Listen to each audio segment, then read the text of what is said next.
I am a sports fan through and through. For sports fans like me, the next few months are just mouth-watering. Next week, of course, we've got the Super Bowl. A few days after that, the Winter Olympics begin. And then beginning in early March, there's the granddaddy of them all, as far as I'm concerned, and that is the NCAA men's basketball tournament, better known as March Madness. And it seems fitting to me that these three sporting events are kind of packed in one after the other this year, because unlike most other sporting events, all three of these seem to draw in everyone, whether you're a sports fan or not. The Super Bowl, for example, will be the centerpiece of parties all across the country next weekend, including one here at Lakeside. And almost everyone will carve out some time to at least attend a party that is centered around this game. The Olympics will draw us in as a nation as we watch our athletes compete against the world for gold, whether your tastes run more towards hockey, biathlon, or that drama-filled, oh-so-addictive sport known as curling. And of course, when it comes to March Madness, whether you like basketball or not, whether you even know anything about basketball or not, people from all walks of life seem to find time to fill out a bracket and compete among their coworkers in some kind of competition. Now, whether you base your picks in that bracket, based on a team's RPI ranking or on which mascot you think would win in a cage fight, that's, a whole nother story.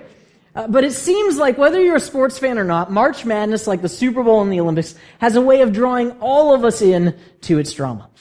And this year, my guess is that even if you're usually one who would roll your eyes at the whole thing, even you might become a March Madness prognosticator this year, because there is a chance out there for you to win $1 billion.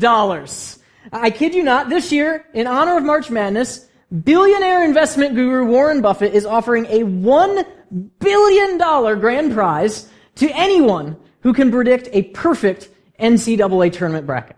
Now, there's some stipulations to this contest. It's only open to the first 10,000 people who register. If you win, you're going to have to choose between receiving the prize in increments of $25 million over the next 40 years or in a lump sum of $500 million. Tough decisions, I know. But all in all, this is a pretty straightforward challenge. Now, of course, the biggest problem working against you are the odds. Because you see, the chances of picking a perfect NCAA tournament bracket and winning that $1 billion prize are 1 in 9.2 quadrillion. That's right, quadrillion. In other words, your chances of winning the lottery are 51 million times better than your chances at winning this. And all of this got me thinking recently. This is one of those times where it would be awesome to be able to see into the future, right? I mean, if you could just look ahead a few months and see the results of March Madness, you would win $1 billion. Now, as far as I know, no one has the ability to do this, to see in the future. Or do they? But wouldn't it be nice if you could? Wouldn't it be nice if you could see into the future? And I think that, after all, on occasion, all of us wish we could do this. All of us wish we could see into the future. There is a reason that every other episode of Star Trek, regardless of which series you're watching, deals with time travel. There is a reason that good movies like Minority Report, starring Tom Cruise, and bad movies like Next, starring Nicolas Cage, both exist in our world and deal with this topic at hand. All of us wish that we could see into the future. And often it's nothing more than a fleeting fantasy, a simple case of curiosity about where we'll be 5 or 10 years from now, what the stock market might look like when we retire. But you see, sometimes our desire to see into the future points to a deeper longing that I think all of us experience. A deeper longing to know the future that often emerges within us when we experience tragedy or death. We read about yet another shooting in a mall or at a school, and we wonder to ourselves, where is all of this going? We hear the news of a family member being diagnosed with cancer, or we experience the loss of a loved one, and we find ourselves pondering, what's on the other side? We want to see into the future. Tonight we're concluding this teaching series that we've been in called Reset, where we've been looking at this ancient spiritual practice of taking a day to rest, known as the Sabbath, that the Jewish people and followers of Jesus have observed for millennia. And Sabbath is a word that literally means to stop, cease, rest. It is all about, in a 7-day week, taking one day off just to rest. And throughout this series, we've been talking about how the Sabbath is a God-given reset button for our lives. It's a day where we can reset our bodies and our minds, a practice that God uses to reset our sense of identity, to remind us that we are beloved children of God. It's a time where we reset our sense of control, where we let go of some of the worries and anxieties that cloud our lives and we trust God instead. And tonight, as we wrap this series up, we're going to be talking about how God often uses the Sabbath in our lives to reset our sense of hope. You see, the people of ancient Israel, the earliest followers of Jesus, they experienced the same questions that we do. They too lived in and experienced a world filled with tragedy. A world that, quite simply, doesn't feel like it is the way it should be. They too suffer the loss of loved ones. They too experience sickness and disease. But as we know from the scriptures, these were also people of deep hope. People who came to believe that the world will one day be the way it is supposed to be. And that God has a marvelous future in store for the whole world, one where sickness, suffering, disease, and death will end forever. This is a vision and a belief that permeates all of the scriptures. From the people of Israel, we hear these words in the prophet Isaiah, "Look, I'm creating a new heaven and a new earth.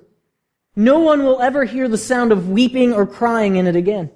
No more will babies live only a few days, or the old fail to live out their days. Wolf and lamb will graze together, and the lion will eat straw like the ox. They won't hurt or destroy at any place on my holy mountain," says the Lord.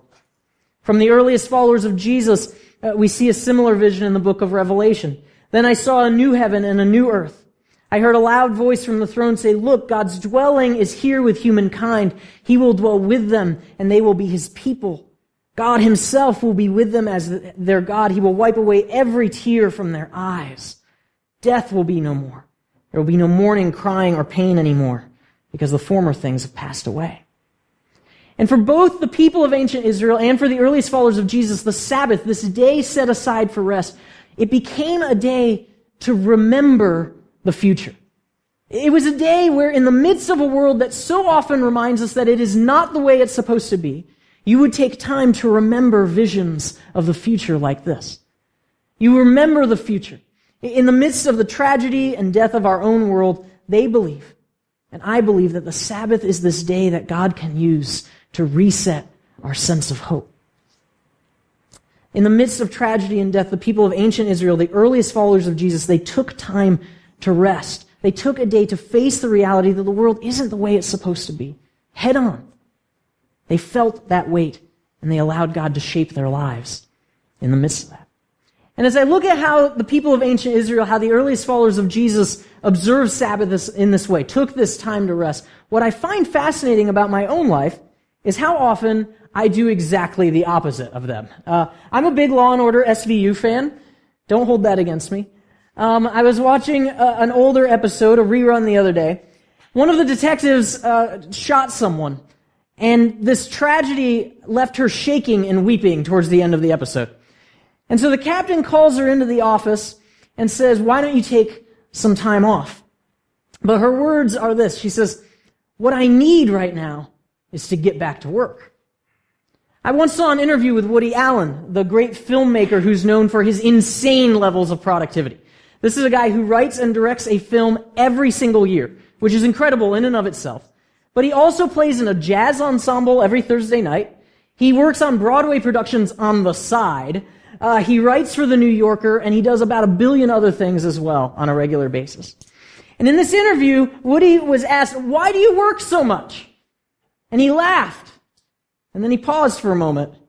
And then he looked right at the person who was asking the question, and he said these words. He said, "I work so much because I want to avoid thinking about death." At the last funeral that I went to, a group of us were sitting together at a table.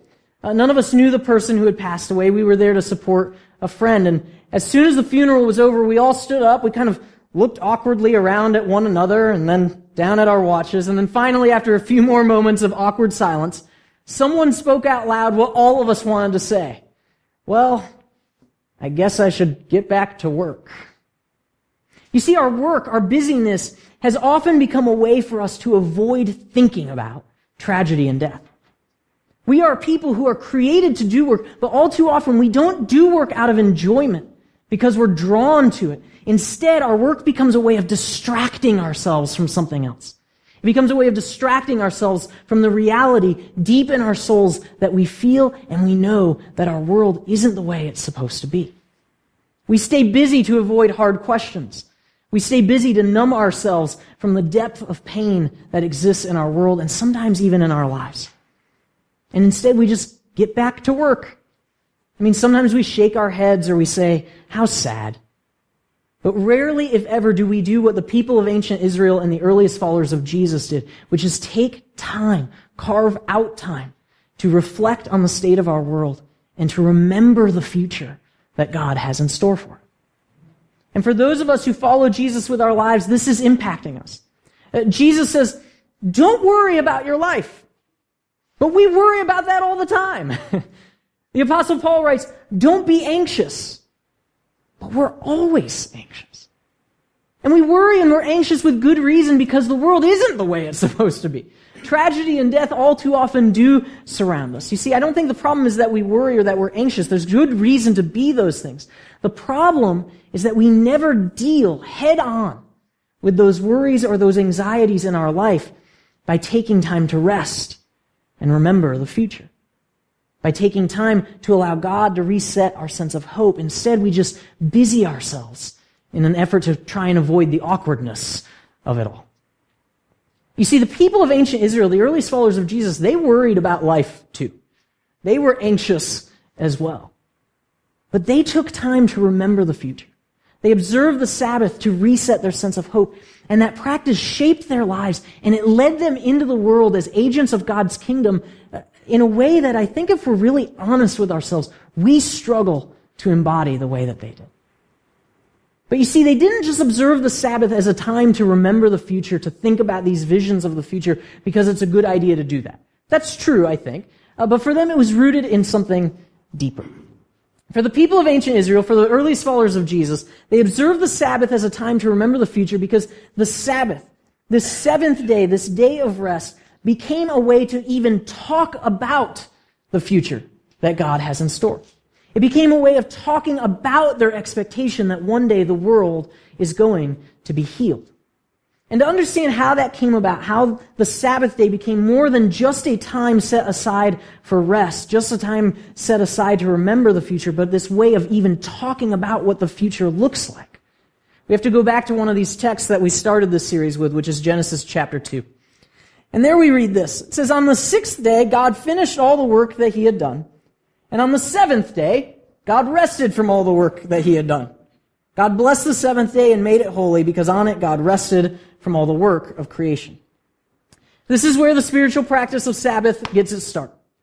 God rested, therefore you should also rest. 6 days you may work and do all your tasks, but the seventh day is a Sabbath to the Lord. Do not do any work on it, as the Ten Commandments say. And the story here in Genesis 2 is pretty straightforward. God finishes the work of creation on the sixth day, according to the story, and then on the seventh day, God rests. But you see, if you look at other English translations of this same passage, things get a bit more confusing. Here's the same passage, different translation. And on the seventh day, God finished the work that he had done, and he rested on the seventh day from all the work that he had done. So God blessed the seventh day and hallowed it, because on it God rested from all the work that he had done in creation. Now, if you just felt your faith kind of crumble a little underneath your feet, that's okay. You can invite me out for a beer sometime. We can talk about that. I'm always open to that, all right? But seriously, I think that when we see something like this, for some of us at least, it raises our anxiety a bit. Because many of us have been taught that the Bible doesn't do stuff like this, right? The Bible's supposed to be all perfect and consistent. It shouldn't do stuff like this. So what in the world is happening? And others of us might be more inclined to just say, oh, see, another mistake, another error in the Bible, and we just move on from this without really giving it a second thought. But when we do that, I think that we run the risk of missing something important that's actually happening here. And to make sense of this, why this is happening, why these two different English translations render this passage differently, we do have to wrap our minds around something a bit complex, and that is how we got the book of Genesis that we have today.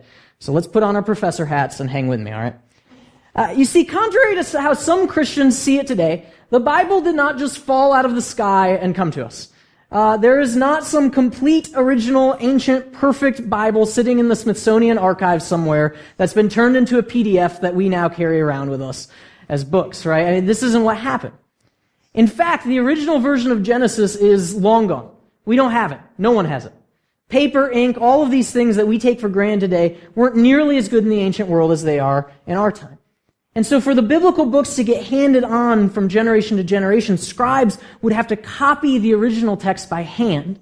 And eventually, of course, the original would fade, fall into disrepair, get destroyed, something like that, and all they would have left is a copy. And over time, more and more copies of the copies were made.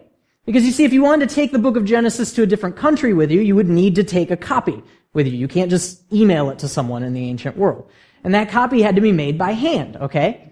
And so needless to say, as accurate as the scribes were who made these copies, and they were very, very accurate, much like when you play telephone at a party, right? Over time, the original text of Genesis gets changed a little bit here, a little bit there, usually due to someone just accidentally copying a word wrong, switching up a few letters or something like that. Minor issues when it comes to really understanding the text, but issues nonetheless. And so now with the original version of Genesis long gone, and even the most ancient copies ever there are only available to us in scraps and fragments and pieces because of age, there are now scholars who work on this stuff and figure out what the original text of Genesis might have looked like. And what they do is they sort through all these pieces and fragments of all these copies that are available, and then they make decisions as to what they think was originally in Genesis long, long ago. Did it read originally on the sixth day, God finished all the work? Or did it read originally on the seventh day, God finished the work? And obviously, as we can see here, these two translations disagree when it comes to which one they think is original. But there's a bigger question at play in this particular passage, and that is, why did on the sixth day become on the seventh day in the first place? Was it simply that one night, late at night, an ancient scribe, was a bit tired and accidentally wrote the word seventh instead of sixth, and then it got passed down from generation to generation? Or is something else maybe going on? And it's here that I think is really important, because you see, unlike today, where if I were to take a Bible, scratch out a word, and change it, even if I thought that would be a better way of reading it, there are people out there who would stone me for doing that, right? That's what we would do today. But in the ancient world, that's just not how it worked. In fact, the biblical text wasn't even considered sacred or perfect or anything like that until much later on in history. And so, in my opinion at least, I think there's actually a good chance that this text from Genesis 2 was at some point in Israel's history intentionally changed from on the sixth day to on the seventh day. Speaking personally, my best guess is that God finishing the work of creation on the sixth day, then resting on the seventh day, is probably what was originally there a long time ago in a galaxy far, far away, okay? The story makes a whole lot more sense that way, right? I mean, the lines between the days are crisper, it's easier to understand, it fits better with how the Ten Commandments talk about the Sabbath. Moreover, God both working and resting on the seventh day, on the same day, is just confusing. There's just not as much separation there between God finishing creation and then resting when the story is like that. But confusing as it may be, I think that Israel changed it to read, on the seventh day, God finished the work, at a key moment in their history because of how they came to understand the Sabbath. And I think that making sense of how they came to understand the Sabbath as being more than just a day for rest, but as a concept of how the world is going to one day be, is super important for understanding how God uses the Sabbath today in our own lives to reset our sense of hope. You see, by the time the book of Genesis was being edited into the final form, Israel was in exile. They were in a foreign land in Babylon. This was the greatest tragedy that had ever happened to the people of Israel. And all around them at this time were clues that the world wasn't the way it was supposed to be. The land that God had given to them had been conquered. The temple where they worshiped and experienced God in such palpable ways had been destroyed. Tragedy and death were all around them, all the time. And at that time, in the midst of the tragedy and death around them, the Sabbath day of rest began to take on this greater meaning in Israel than just a break that you took in the week. The Sabbath day began to become a day where you would intentionally remember the future. You would remember in exile that the world is not going to always be like this. God will one day act again. And at that time, God is not only going to free Israel from exile in Babylon, but is going to free the whole world from exile to sin and evil and death. On that day, God is going to heal and restore the whole world. And the people of Israel came to talk about this day when they believed that would happen, this day when God is going to heal and restore the whole world. They talked about that day as a kind of Sabbath, an ultimate eternal Sabbath, if you will. They came to believe that all of creation is headed towards the Sabbath, this eternal day of rest, this day of healing and restoration for all people in the whole world. And I think that's why this text in Genesis was altered the way that it was. In my opinion, in exile in Babylon, the people of Israel, as they began to talk about creation being finished, they didn't see creation as being complete. You see, creation is not yet complete. It's still headed towards something. Creation is headed towards an ultimate eternal Sabbath, a future day in which God is going to act and heal and restore the whole world and bring all people and all things into rest. And this belief, this understanding of God acting to heal and restore the world as an ultimate Sabbath of some sort, is one that made its way into the earliest followers of Jesus and their writings as well. We see this especially in the book of Hebrews, where the writer there says, a Sabbath rest still remains for the people of God. A Sabbath rest still remains. An eternal ultimate Sabbath rest is still coming for God's people and for the whole world. It's a belief that shapes Jesus' understanding of the Sabbath as well. If you read the biographies of Jesus that open the New Testament, Matthew, Mark, Luke, and John, it won't take you long before you run into a situation where Jesus and the religious leaders of his day are arguing about the Sabbath. You see, Jesus would go around and he often would heal people on the Sabbath. This is something that irked the religious leaders of his day to no end and ultimately led them to believe that he needed to be crucified. You see, for the Jewish people, work of all kinds is prohibited on the Sabbath. And in Jesus' day, healing someone was considered work. Jesus is breaking the rules. He's breaking the law. And the leaders have a good point to make. You see, the people that Jesus went around healing on the Sabbath, they didn't suffer from some life-threatening illness that had to be dealt with right then. They had suffered from long-standing infirmities, a withered hand. I don't even know what that means, but they had a withered hand. An inability to stand fully upright. Things like this. And all the religious leaders were asking Jesus to do is, hey man, just heal them tomorrow. And that makes sense, right? I mean, the guy has had a withered hand his whole life. He doesn't have to be healed right now. Just wait until tomorrow. But Jesus intentionally heals people on the Sabbath because he wants to make a point.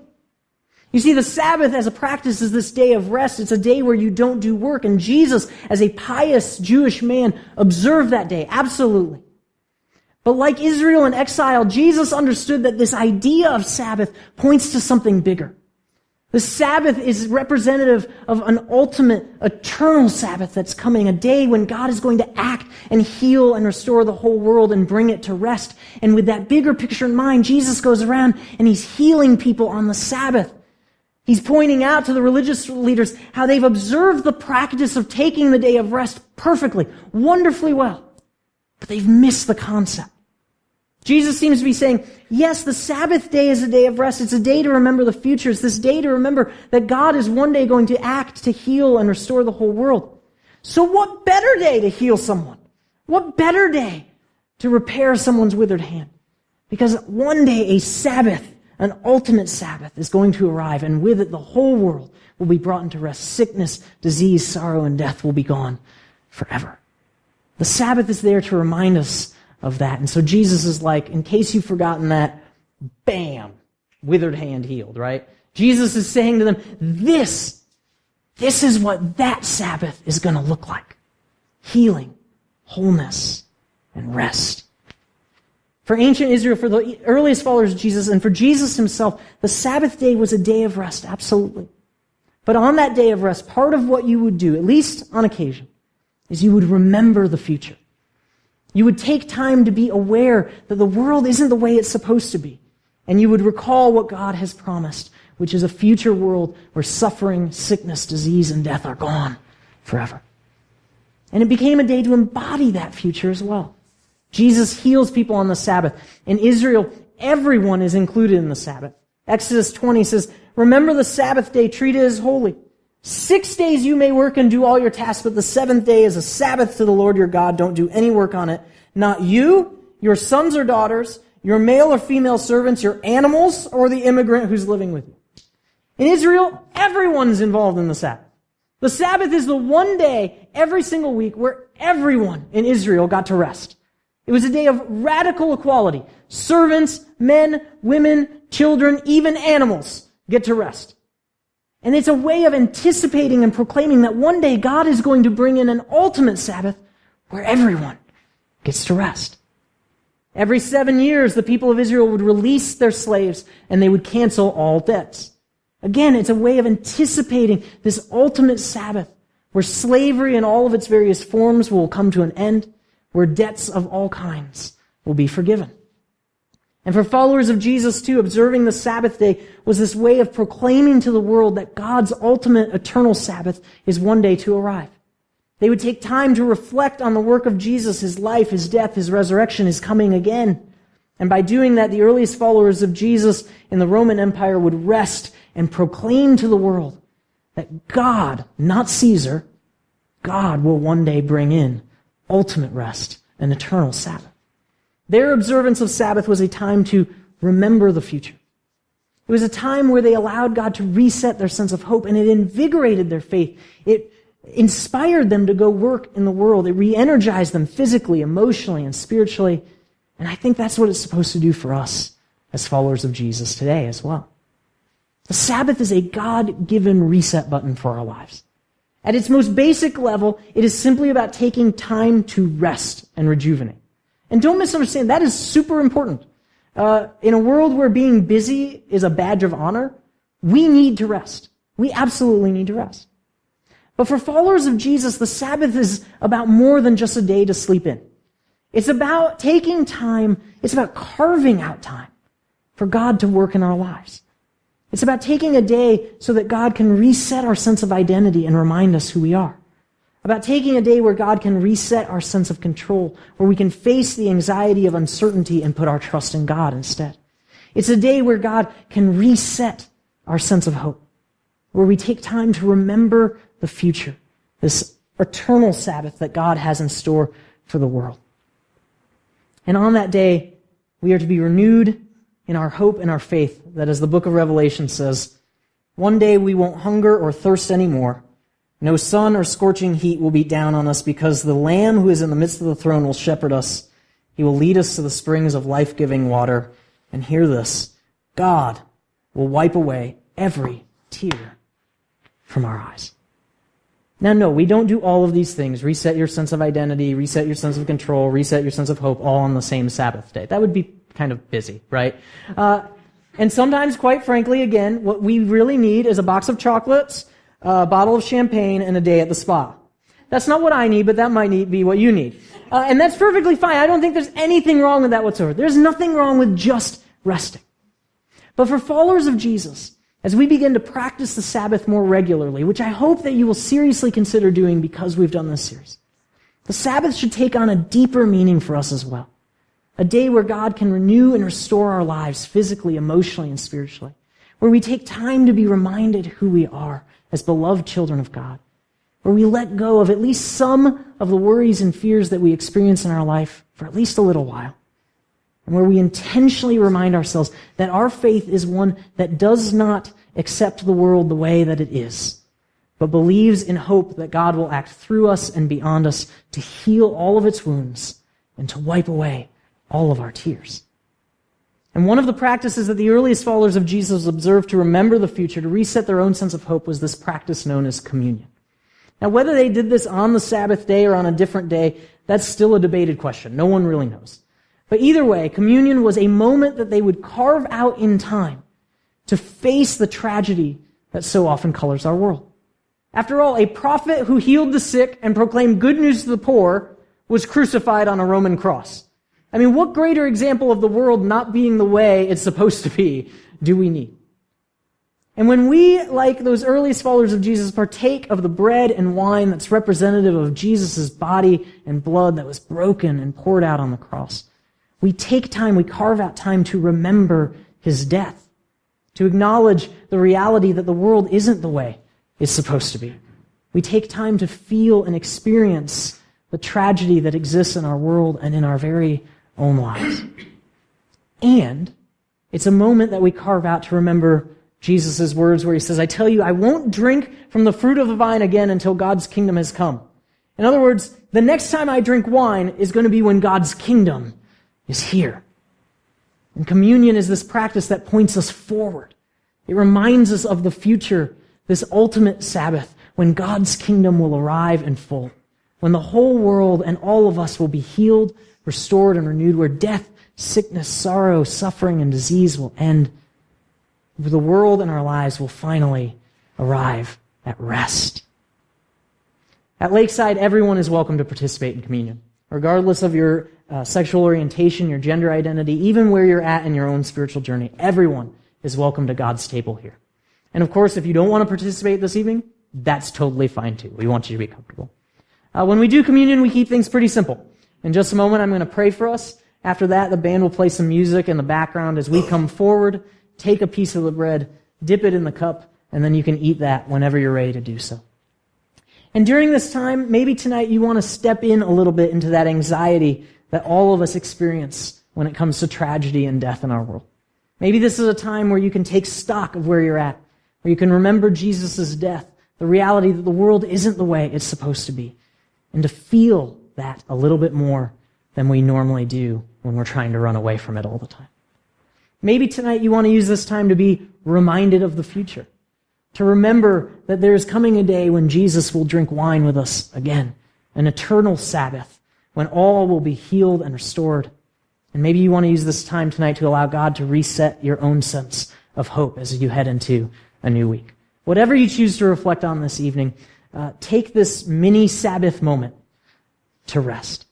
Because, my friends, there's coming a day when the world is going to be the way it's supposed to be, when everyone will be welcome at God's table and no one's going to question it, when healing and restoration will happen for the whole world, and where our lives will truly and finally be at rest.